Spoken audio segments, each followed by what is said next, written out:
Alors, Mamkai, voici encore une autre histoire pour toi.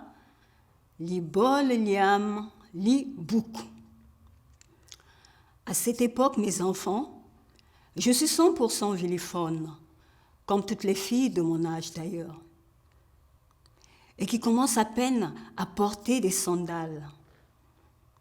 Bonjour, mademoiselle. Est-ce du champignon que vous portez là sur votre tête?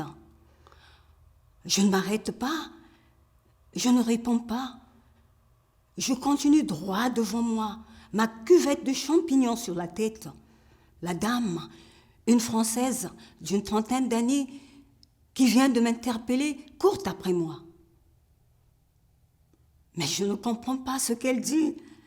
Elle parle dans une langue qui m'est inconnue. Mais pourquoi n'apprend-elle pas ma langue avant de venir chez moi? Je ne suis qu'une adolescente, aux pieds nus, avec pour seul habit un pagne attaché autour de mes reins cambrés et une petite camisole. Je suis innocente, de la tête aux pieds et belle des orteils aux cheveux.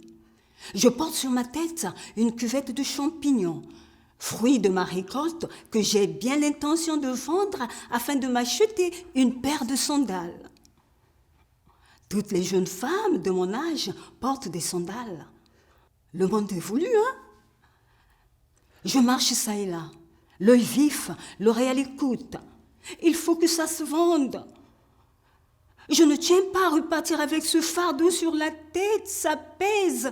Et c'est loin, où j'habite, très loin, ce quartier indigène que j'ai quitté tôt ce matin pour me retrouver dans cette cité des Blancs. Vendeuse ambulante, qui ne parle pas français, ma cuvette de champignons sur la tête, je ressemble à une enfant de la rue qui mendie. Mon âne, moi, nous a mitialé, kayenda inzal mutivumwe, na uvio kwanje, na uvio kwanje. Ayez pitié de l'enfant de Dieu qui marche le ventre vide, qu'il passe ainsi.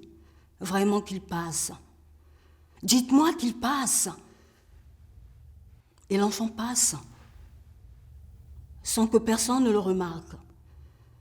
Et le sol est en feu. Et moi j'ai faim. Je tourne autour de moi-même. Il y a des blancs partout. Il marche vite.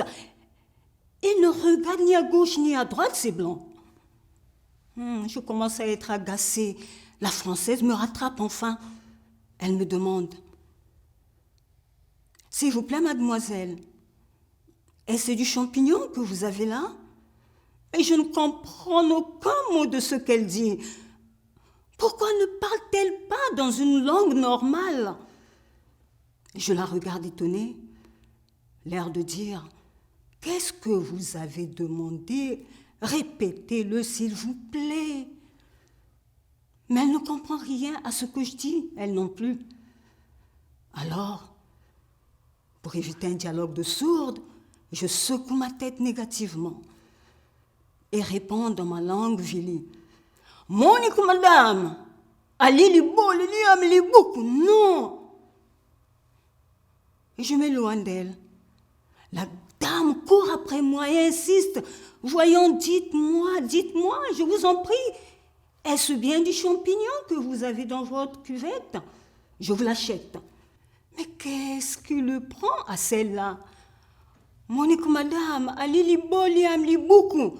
Allez li boliam li beaucoup, li boliam li beaucoup. Li boliam li beaucoup. Et je m'enfuis.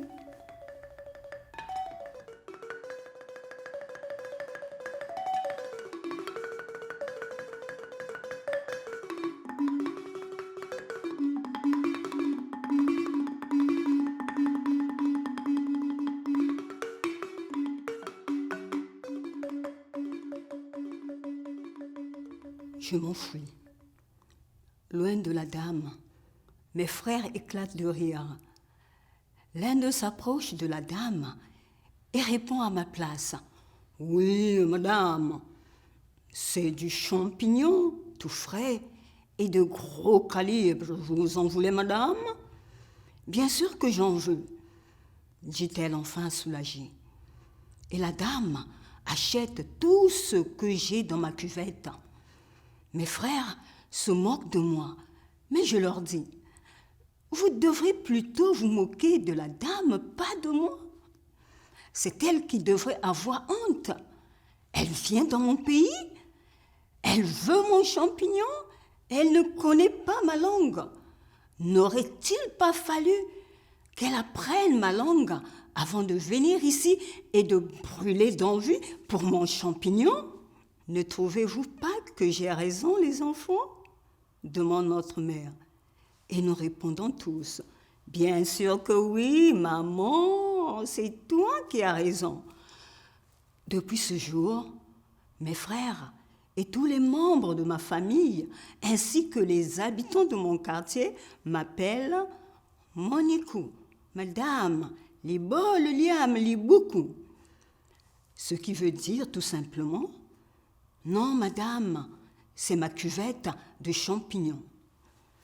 À cette époque, je suis 100% villiphone, comme toutes les filles de mon âge d'ailleurs, et qui commencent à peine à porter des sandales.